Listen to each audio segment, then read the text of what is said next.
Hi everyone, my name is Mary Sarai, and this is my big theme project.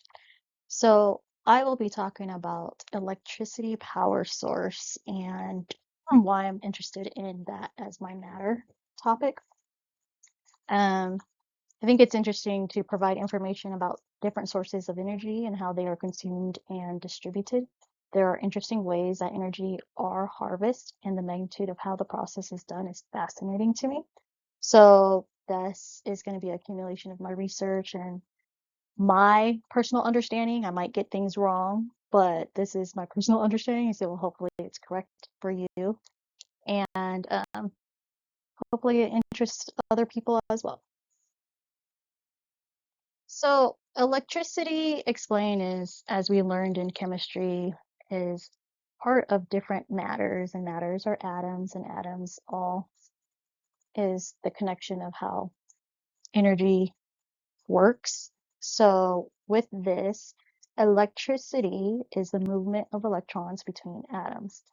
And as this picture has described, you can see the nucleus and the different protons, neutrons, and the inner shells and outer shells. But on this area right here, you can see these different things that are electrons. That is associated with the electricity movement.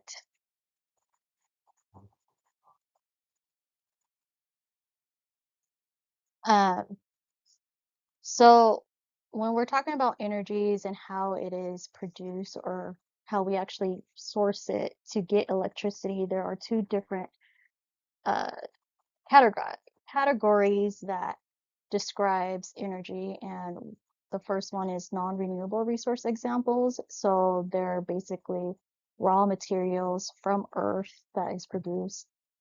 And the the problem with that is that it the material can lessen, like we can use it all up, and that is a concern, as well as the byproduct of some natural resources that it turns into carbon footprint that we also kind of went through towards the end of the quarter, talking about why energy can be bad for the earth and people's health.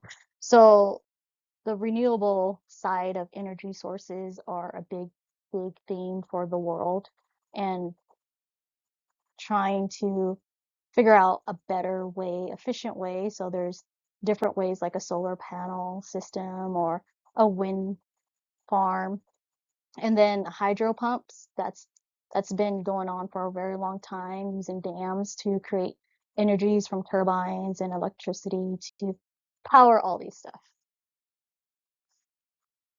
So infrastructure, this is something that I don't know if a lot of people know about. I just recently learned this past year, to be honest. And it's a very complex system. It goes from the energy sources that I just talked about into an environment of transmission network, and then the network goes into different components that powers different users and users. And from the US Department of Energy, the users are either commercial, residential, transportation, and industrial, which also can, like, if you charge everything, it also applies to everyone's daily applications, devices like your phone, laptop, things that we need and use daily. That is where our sources is coming from. Over here, it's a region. I thought this was interesting. This came out of UW University, and it was just uh, supplying the knowledge of which is all the states connected to different regions on how we get our power source. So that was pretty interesting. And then the different voltages that the Washington state has here. So the last slide is going to be my basic overall interests, why I wanted to do this. It had an innovation from Form Energy, which is a company that's developing a new iron air battery. And so their process is using iron, rust, and then as you can see the steps, iron takes the oxygen, giving off electrons, and then the chemical reaction generates the energy, converts the energy, stores the electricity, and then the battery is the storage for the electricity that other people could use. And this was, I came across this from Bloomberg Originals. Here, down here, if anyone's interested, just follow the link and you can see the whole video. But I think because of all of this, um, this was fascinating to me, and I'm I was happy to share this information, and hopefully you guys enjoyed this. Thank you.